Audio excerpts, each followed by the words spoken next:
Hi guys, good morning. Welcome to InfoSyntax. Today we will learn about how can you create database and collection in MongoDB. Before start this session, please watch our previous video, NoSQL and Architect of MongoDB. Let's start the video without any delay. So here I will open my command prompt. Then after I will go to bin folder of MongoDB in program files. Then I will type Mongos. You can see my local database is connected to my command prompt. I will maximize this screen. So here I will type show DBs. You can see till now I have not created any DB, but by default 3 DB are present in my database. These databases are created by MongoDB server itself. So these databases are using for configuration or user manage.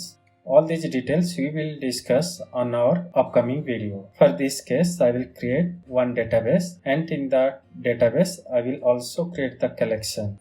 In this prompt I will type use, then after my database name. For this I will create one company database. So that case I will type use and company, then after I will hit the enter button. Now we can see my database is switched to my new DB, that is company. Let's see again to show the DBs, but here we are not able to see any company DB after we hit the command show DBs, because when we are creating the database, that time we need to create at least one collection, then only we can see the database in this command. As of now we have not created any collection inside the company DB, that's why we are not able to see this DB under show DBs command. Let's create the collection now. For this case, I will type the command db dot, then after my collection name. So here I will create one employee collection inside the company database. So for that case, I will type db dot, then after my collection name, that is employees. Then after I will type insert one. This is the method. So I will keep it in bracket. See this.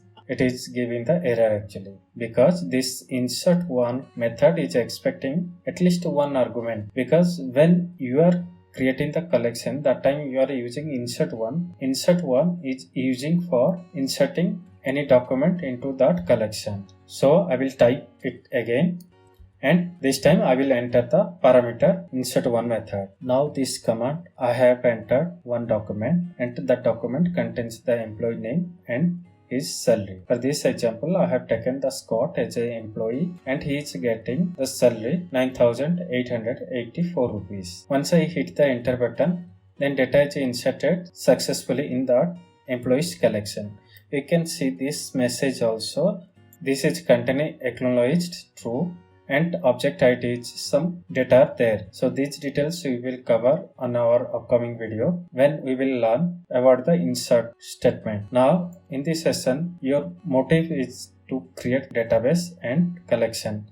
Now we'll see the same thing. Is it created the database inside our database or not? So for that case, we will check the same command show DBs. Now we can see our database is successfully created in database server. When we are using the insert one statement, there we have passed some argument. These parameters looks like a JSON, but it is a BSON data. So we will discuss the same thing, what is the difference between JSON and BSON on our next video. Thank you. Subscribe my YouTube channel InfoSyntax. For more details you can visit our website www.infosyntax.com.